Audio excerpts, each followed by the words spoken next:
Hello and welcome to the Manchester is Red podcast. My name is Steven Railston and it's a sunny Friday afternoon, although my voice is kind of give the impression that it's winter in Salford because I have got a bit of a flu at the moment, so excuse me if you hear any sniffles throughout this podcast. And I'm joined with Rich Fay. I'll say apologies to him too.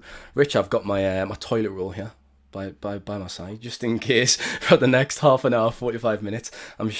I didn't really think about that. Some jokes could definitely be made on that and clipped up. How are you, Rich? How are you? Yeah, it's always good to have a trusted toilet roll by your side, isn't it? You're doing your podcast. I'm good, thank you very much. I mean, you look very tan, Steve. If anyone's watching this on YouTube, I'm not sure I'm buying this cold. Are we saying that's the reason well, you producer Sam said that before we went on air, and I said the reason I am quite tan, because I am. I look like the colour of my door, don't I? Almost behind us for the people who are watching on YouTube. I thought it'd be a good idea to burn the illness out of us yesterday, so I had to lie down outside on the grass outside my flat, and I don't think it worked, but I did pick up some colour. No, you've got a bit of the Dale Winton about you today. The late great Dale. Is that a compliment? Is that a compliment? You tell me. Yeah, I'm not sure it is. I look more of like an umpa really, I think. But straight to the football then, Rich. There's a bit of news to digest this week. We'll have a bit of takeover chat, a bit of transfer chat, and look ahead. Maybe the pre-season, because some trips away for me and you, and obviously a tour of North America as well. We'll get into that a bit later on. But I guess it's worth starting with a bit of takeover conversations. That's all been rumbling on again this week. I guess there's kind of not really been a solid update, and it's getting to the point where are you probably as bored as me for all this takeover chat, because there just seems to be no end in sight, does it, Rich? I mean, we're 8 months on since they put the club up for sale in November, and is there light at the end of the tunnel? I'm not so sure at the moment. Exactly. It's you sort of have to take everything with such a pinch of salt at the moment. There's been so many deadlines. There's been so many sort of indications that we're approaching the end game throughout those 8 months that I do think most fans, and I'd say this to anyone really, is until you see that sort of official statement and until it's done, just don't believe anything really, because there's been lots of conflicting reports. You've got to remember that where are these reports coming from? It's all going to be sort of PR and hyperbole and bravado from either party really, indicating that they're further along than they might be, or that they're very confident of sealing a deal at this moment in time. So I think you've got to be very cautious the way that you approach it.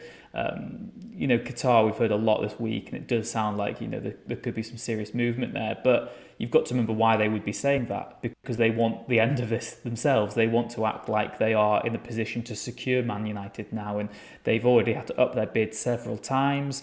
They are growing frustrated. It was only 2 weeks ago that they were saying it was take it or leave it, and now this talk could retaliate another bid from Ratcliffe. There could be further twists and turns, along the way. So I would just be very cautious the way that maybe fans are getting carried away with it at this moment in time. I mean, we're recording this on the Friday afternoon, 16th of June. It was only yesterday that we had these conflicting reports. Different, sort of business journalists saying different things to football journalists, talking to different sources, getting different sort of angles on the story, and the truth is probably somewhere in the middle. It's still very unclear as to what the situation is right now. Those initial reports said that United were considering granting Sheikh Jassim exclusive negotiating rights, but then even the Reuters story that said that then sort of caveated it, saying but Jim Ratcliffe could then come in with an improved bid, and that negotiation period could then be withdrawn. So there is no sort of finite details to it all at the moment, and you've got to remember, because it is a bidding process, if the Glazers agreed to go into negotiating rights with someone else and then the other party retaliated with an even better offer, they'd be in a difficult situation then, because would they be contractually obliged to go ahead with the exclusive rights they'd previously agreed, or would they say, well, look, there's a better offer here for us and we want to pursue that instead? So I still think there are plenty more twists and turns in this saga, and it's taken 8 months already. We even saw one report, what was it, yesterday, saying that this could be dragged on into next season as well. So just because the transfer window opens and it seems like the perfect opportunity for United to have the sale complete, that doesn't mean it's going to happen, sadly. I think it's the perfect case study in takeovers, really. I mean, I get quite interested. Newcastle's takeover was another interesting example when you see the reporting of it. And in my experience anyways, obviously both camps are briefing journalists and they're briefing their sides and their angles really into the story. And obviously both sides, Sheikh Jassim and Sheikh Ratcliffe, they've both remained confident throughout the whole process. Both sides have said, look, we're really confident our bid is going to be successful. Now, only one bid can be successful, and there's different angles at play, and as we've said, they've got their own interests and reasons for preaching that confidence. They want to make it look like they're the ones leading in the process, don't they? And even the Glazers, they've got their own motives as well. They increase the bid price up, and I think they're looking around $6 billion for the club. Is Jesus Christ, is that not enough? Come on, you know what I mean? Can we just get this sorted and wrap it up? But I mean, I'm not surprised. They've done all they can to take the money out of the club since becoming majority shareholders in 2005, and I think the process is just a bit fitting of them. Really, they've been accused of being clowns, and it's become a bit of a circus, hasn't it? This whole process. I mean, like I said, 8 months on, and we're still not close to a resolution. It seems, as you said, Rich, 8 to 12 weeks possibly. One report from the Times, I think it was, said earlier this week that, or maybe yesterday actually, that said it could take, and that's just so unsatisfactory, isn't it? 8 months on, still no clarity. With the transfer window opened this week, and we've still not got an answer. And I guess a wider picture, Rich, obviously we're talking about transfers and Eric Ten Hag and the first team, but on a human level, we know staff at the club and people who work at the club, and it's some fantastic people who work there, and it's uncertainty around their futures as well, isn't it? Which is just really not good. No, and that is the whole point, isn't it? Really, that you can often sort of fall down the media narrative that Man United are a brand. It's a TV show almost watching the football, and it is just this big brand, but it's not real people. You forget sometimes that these footballers are young men who just so happen to be brilliant at football, and they're in this climate now. They're in this environment where they have mega bucks, they have lots of money, but they are still human beings with the same feelings as all of us. Yes, they might have mansions and lavish lifestyles. What? Exactly. Who would have thought Breaking it? News.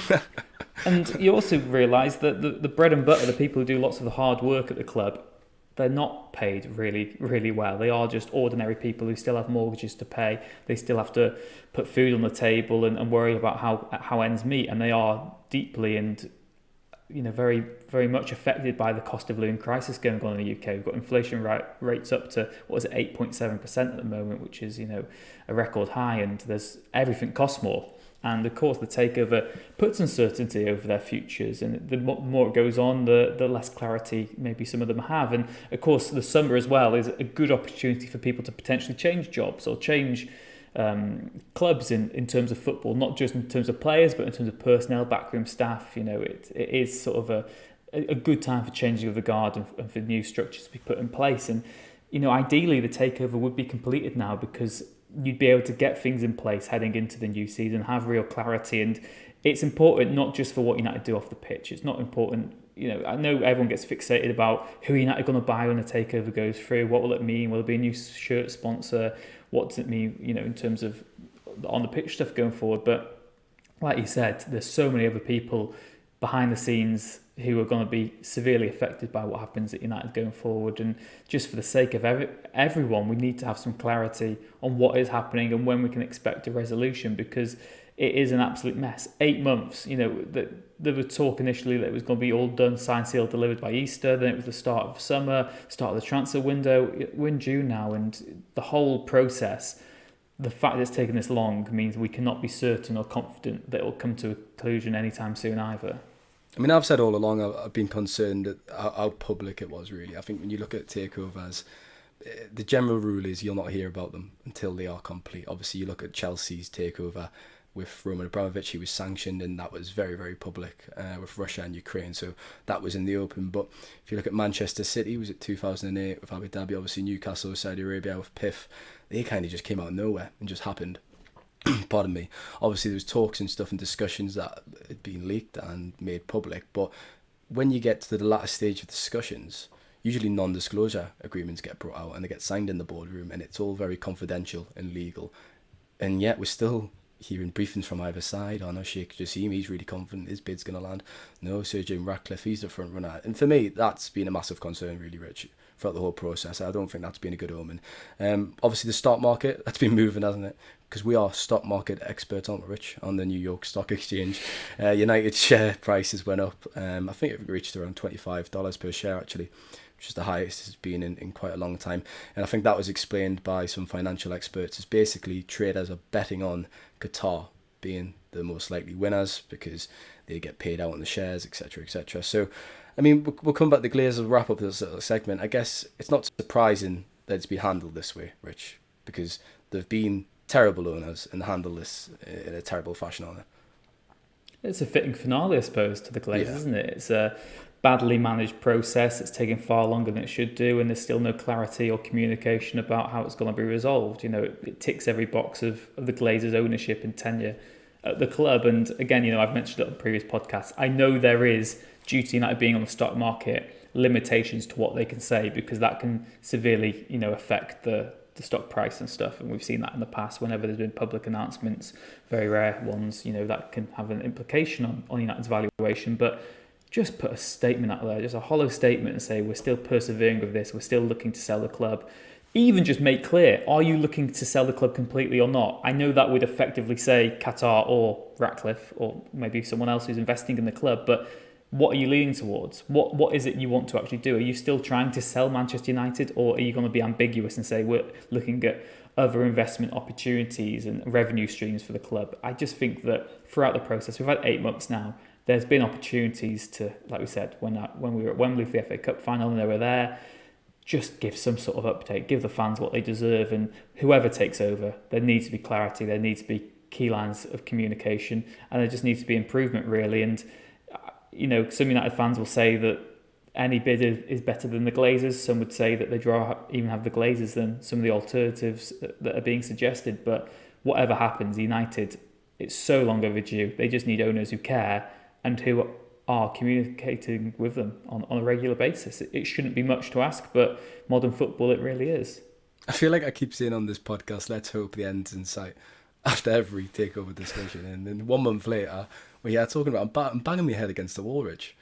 So I can only imagine what supporters are feeling like, really. Do you know what I mean? So I'm not going to repeat what I've just said. Let's hope there's an end in sight, because it's just tedious. It'll just go on again. No doubt we'll be sitting here in 3 weeks' time discussing the same. Touch wood, there is a resolution soon, but at the moment it's very doubtful. Rich, we'll leave that for part 1, and we'll be back in a moment for part 2.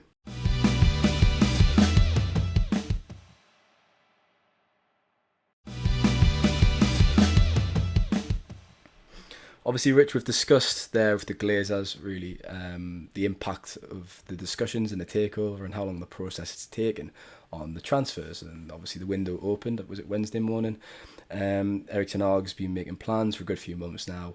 Wants a world-class striker and a world-class midfielder. They've obviously agreed personal terms with Mason Mount, although, as I said in the podcast, pardon me, when we were last on, at a club like Manchester United, it's not really, that's never going to be really the sticking point, is it? Personal terms. They're probably going to be able to facilitate wages. It's actually agreeing a fee with Chelsea. And there was a report to speak of a bid, really, for Mount. So I wanted to ask you, how much do you think Mason Mount's worth, Rich? If you were in charge, if you were John Murder, football director, sitting in that boardroom at Old Trafford, what strategy would you take, really, with this approach? And do you think he's going to be a good addition? Because there's been a lot of talk about that as well, whether he is the right man to bring into that midfield and freshen it up, I guess, because, as we've talked about, Christian Eriksen's looking a bit tired, isn't he? Yeah, I think a player like Mount is going to add value to the team. I think you've got to look at him as an improvement on what they've already got. He'd be a good alternative to Eriksen. He'd be more suited to United's style of play than either McTominay or Fred, I think. But there has to be a limit, and I do worry that Man United will overpay. You could argue they overpaid for almost everyone they bought last summer. That is the one sticking point of Ten Hag's recruitment. You know, he's been good. I think the players he's bought have been effective. They've all served a purpose. I know we keep on saying, you know, Casemiro, he's been priceless. He's added so much to the team, but he was a hell of a lot of money for a player with a limited shelf life in terms of his longevity. He already looks a bit knackered because of the extent of the football United had to play last season. I know they'll be hoping to never have a season like that again, but even the Casemiro deal was one where United paid a real hefty premium for him. Anthony paid over the odds for him. Malacia, you know, I know he's a Ten Hag favourite, but it was a relatively small deal, but it was still quite a bit of money, and you can't imagine that other Premier League teams would have had to pay that for him, really. And that's always been the case with United. That goes back every single summer. They have There's a United tax, isn't there, really? Yeah, there you go. Even when they signed Daniel James, they paid, 5 million more than any other team would have paid that summer for him, just because they're Man United. People know what they need to buy, and they know how much money they've got. So there's always going to be an element of that. Mason Mount, to go back to that, I think he probably is worth maybe 50 million, 40 million pounds. I wouldn't want to go more than 50 personally. I mean, 50 million is probably fair for. I mean, he's still. It sounds 24. Like Chelsea are holding out for roughly 80 million. The teams are going to have to meet somewhere in the middle. That's a silly amount of money. Well, you think about United's record transfer fee still paid. It was Paul Pogba just shy of 90 million, wasn't it?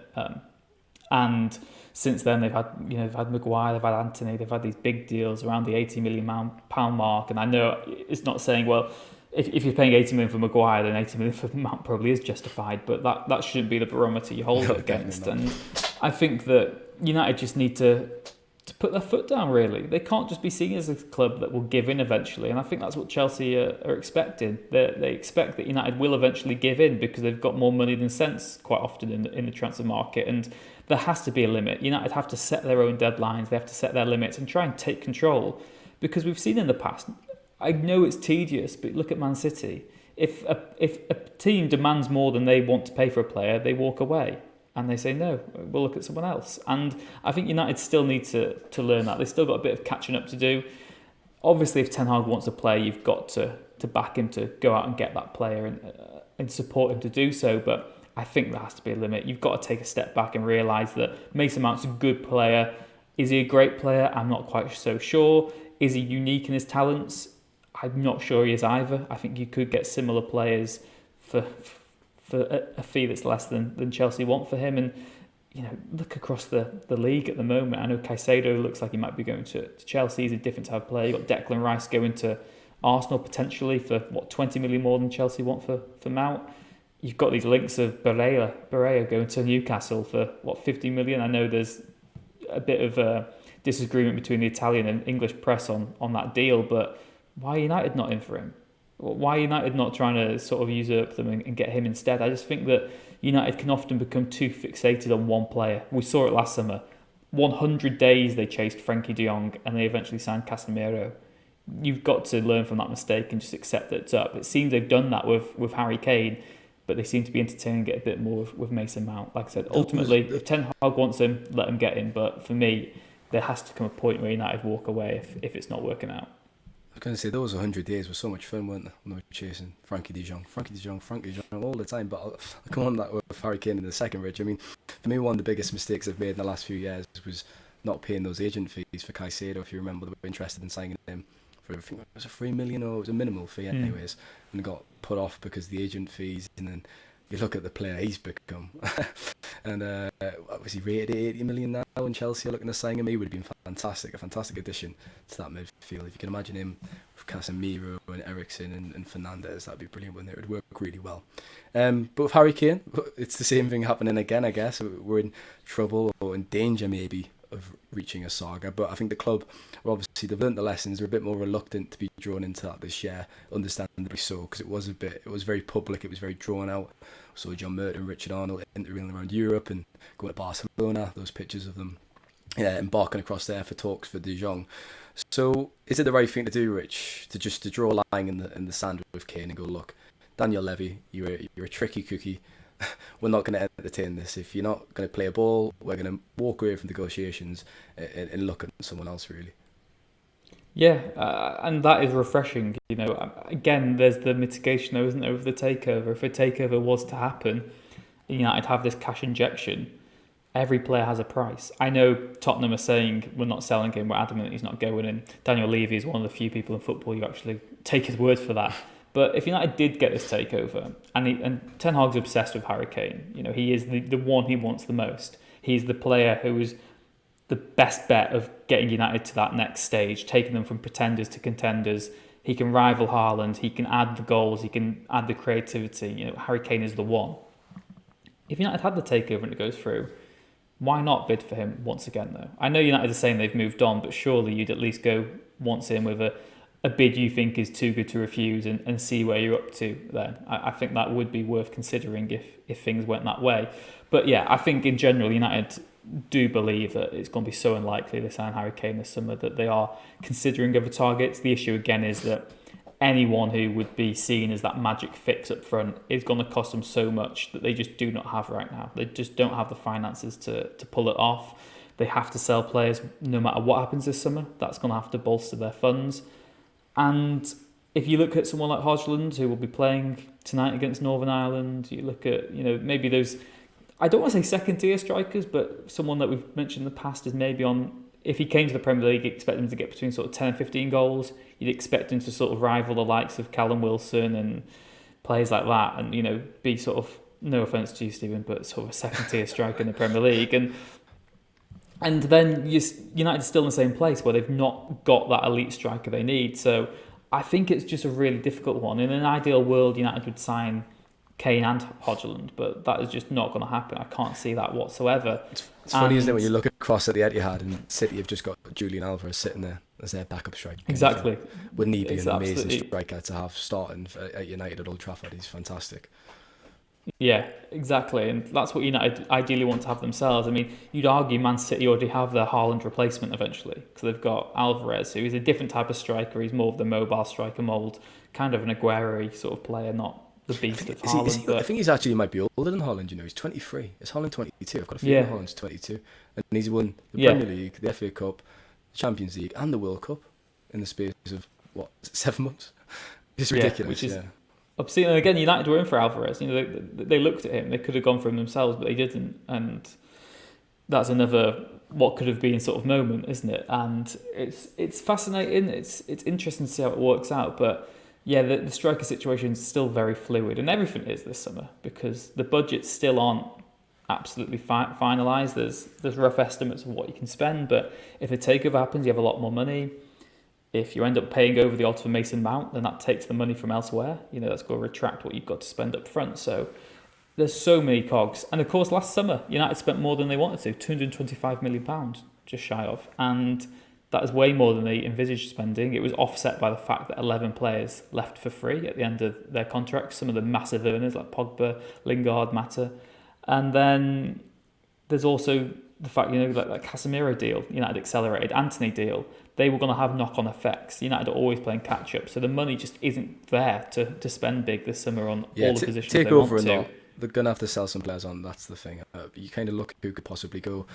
Dean Henderson, you could get a decent fee for him, but away from that. But again, you'd also say Dean Henderson's difficult because until De Gea signed his new deal, well, that's just going to sell him. So many different cogs, there really is. And you look at who else could they sell? I mean, you look at Alex Telles, Eric Bailly, obviously prime candidates to leave, but you're really not going to get much money for those. I think I laughed the other week when someone suggested that they'd get 50 million back for Telles. They signed him for 15 million. They're not going to get that now. You're probably talking 5, 6, 7 really. Eric Bailly, that's the thing. You can get fixated about how easy it is to sell players on FIFA. It's not FIFA career mode. Just because that's you paid that amount for them does not mean they've depreciated a lot. And I mean, like you said, who is going to buy Eric Bailly? There will be teams that will do it when they're depreciating. What car is Eric Bailly? What would he be? What kind of car would he be? Something erratic, something that that always breaks down. But yeah. To be honest, I do not know cars enough to even throw anything out there, but I was hoping you were going to deliver, because neither do I. So we'll swiftly move on from that comparison. Good analogy though. Yeah, the return list, Rich, that was published today, obviously on the subject of transfers. We knew Phil Jones and Twan Zabi were both leaving the club, and that was obviously made official. No surprises there. I broke the line about Ethan Led getting his contract extended. You did the line about Nathan Bishop. Ty did the line about Tom Heaton. So we're all doing our bits there with the extended contract lines. But obviously, I guess the big story from the return list, Rich, was De Gea. He obviously wasn't included officially on the return list, but they were saying they're still in contract discussions. It still has the potential to be his last game, doesn't it? The FA Cup. Because we're reaching this stage now where we thought an announcement was imminent, and there's this kind of interest coming from Saudi Arabia, and the deal is still yet to be signed off, and it's the 16th of June. His contract expires at the end of the month. So there is still potential that he could leave Manchester United this summer. Yeah, absolutely. I mean, what is that? 2 weeks today would be his last day at Man Yeah. United.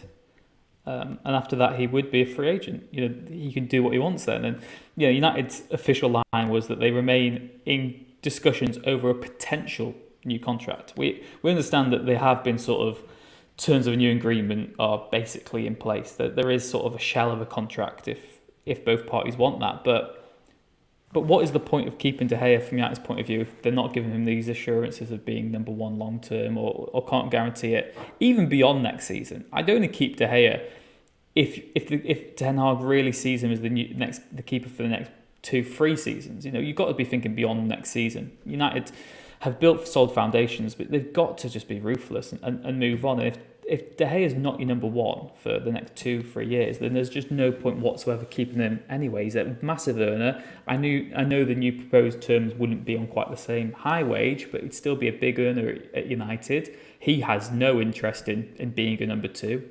That's not something that appeals to him whatsoever. So even if he stays, signing a new goalkeeper will be so difficult because they'll want assurances of them being a number one. And we've seen it before that you can promise a backup keeper like Dean Henderson a key role. I know he had the COVID situation that was a sliding doors moment, but there is no track record that says come to Man United and you will play games if you're a goalkeeper, other than David De Gea. So it's a fascinating situation, and I think it just sums up United again, just the uncertainty about what they want to do. How is it 2 weeks before his contract expires, it's in such a mess where you're still not sure if you want him next season to be number one or not? Like, you've got to know that. You've got to have known that months ago. And I know the run-in in the FA Cup final affected the way that De Gea was maybe seen to a degree, but come on, you should know now. And if you don't know already, then that's a huge worry for me. United just need to make this ruthless call. He's either your number one and you give him a new contract, or he's not. Get rid. There is no worth for anyone in De Gea staying around if he's not playing every single week. I said I think it was after the Sevilla game, when we were discussing that game on this podcast, I was like, do you know what, I could see it happening. I could see him leaving. Even though there was obviously strong talk of him obviously extend the contract, and we understand he's been in talks, but I could still see it happening. And then obviously those mistakes happened against West Ham, and then the plunder in the second half against City. We didn't move his feet, just stood still really, didn't he, with Gundogan's goal. And he's a keeper that's stuck in the past, if we're being completely honest, Rich, and I think that's where United need to leave him. But it always seems to come back to here on this podcast, doesn't it? It always does. But I mean, it's been very topical over the last 3 months. Welcome to Manchester Red podcast, where we discuss the same things every single week, basically. Yeah, I mean, he's been at the club 12 years, and look, if he does leave, he's been a fantastic servant. That's the thing. We'll have heavily scrutinised him this season, and deservedly so. He's made some great saves, and to balance it out, he's still won the Golden Glove Award. He's kept the most clean sheets in the Premier League, which is a little bit of a quirk considering the mistakes he's made and the uncertainty around his future. But if he is to leave, Rich, he's been a fantastic goalkeeper for the club. Served them so well. He was generally the world's best goalkeeper for around 3 seasons. And he'll leave, I guess, that legacy behind, because when you think about Manchester United goalkeepers, it's Schmeichel and De Gea. You can definitely hold them up in the same breath, I think, as Schmeichel. Yeah, absolutely. I think he is an all-time great for United, and I suppose the other element is if he does go, you need to get that testimonial sorted, because he is one of the few United players of the modern era, certainly, definitely, maybe the only one post-Ferguson who would deserve a testimonial, thoroughly deserves that recognition and that send-off from United fans. So hopefully that could happen if and when he ever leaves the club. He does get that recognition. He is a modern great. He's been, just that constant, reliable man, even amid you think of some of the defences he's played and some of the teams he's been involved in, and he's always stood out. And the fact he even won Player of the Year award so often and was getting so much recognition says what a wonderful man and wonderful goalkeeper he is. And, professional trainer, he's always been setting very high standards. The other goalkeepers at the club will always speak wonderfully of him and how focused he is and how he just gets on with things. He's a bit reserved. I know he's not always been as vocal as other goalkeepers, but by all accounts, to his credit, when he has made mistakes this season, he has came out, hasn't he? That's the thing. He has spoken. He's always been. This season, he wanted to speak to reporters, the press pack. It was Brentford, I think, wasn't it? Yeah, after his disaster class at Brentford. Yeah, takes credit for that. Yeah, exactly. And yeah, he's a United. We'll miss him as what he represents because he is a model pro for them, and he's always just got on with things. And yeah, it'll be a shame if and when he does leave because it will be just disappointing that a goalkeeper that as good as him didn't win what he should have done. Like you said, he was the best goalkeeper in the world for maybe 3 seasons, and the trophy cabinet doesn't reflect how good he really, really was. And Schmeichel will always have that over De Gea in terms of those accolades, but I think lots of people would still pick De Gea over him for what he means, what he represents, and for sticking with United as well through thick and thin. I know he's been paid very well, and there was obviously the failed move to Real Madrid, but he has still stayed there. I was just about to say that. De Gea said he's got no regrets, obviously, about the move collapsing. But if that fax machine did work, he would have won 3 Champions Leagues on the bounce if he had went to Bernabeu, obviously, because that coincided with Real Madrid dominating the Champions League. But hashtag no regrets, of course. We'll move on to part 3 in a second, Rich. That's all for part 2.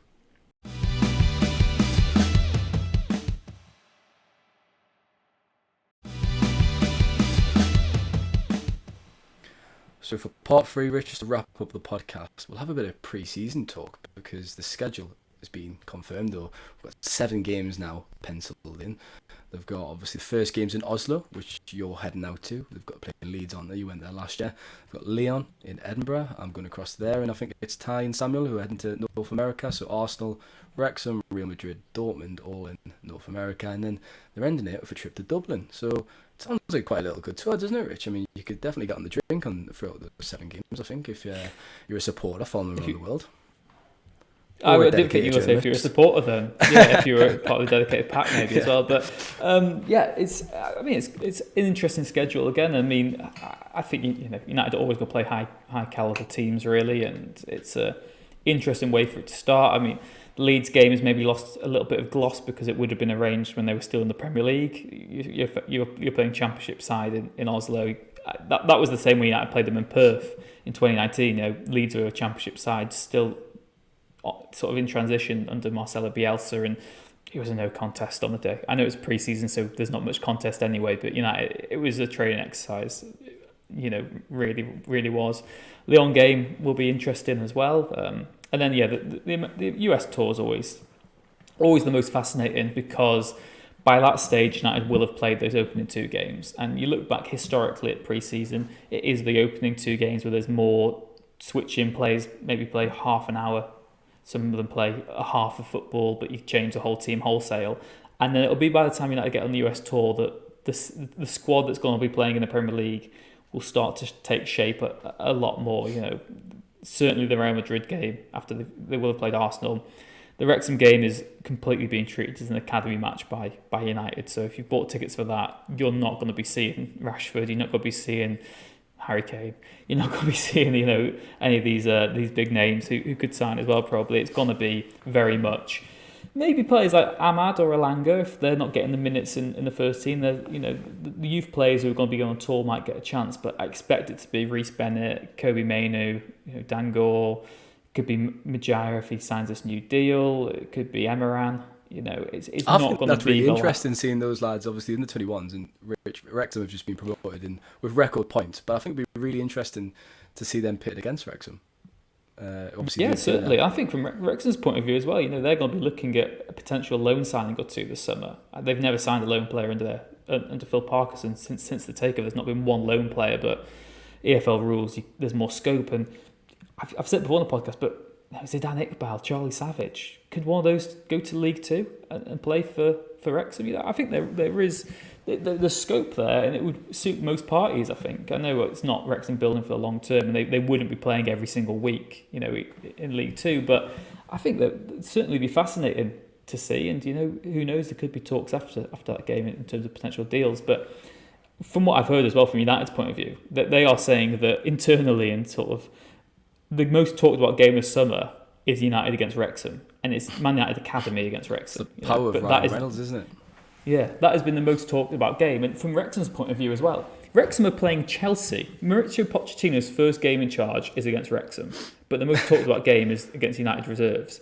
And even though lots of people do know it's an academy game, it's still got so much hype and intrigue about it. And what's another factor to consider is, so United play Wrexham on the 25th, and it's the day later, the 26th, that United play Real Madrid. So, it isn't going to be a case of loads of players playing against Wrexham and San Diego and then going to Houston the next day to play against Real Madrid.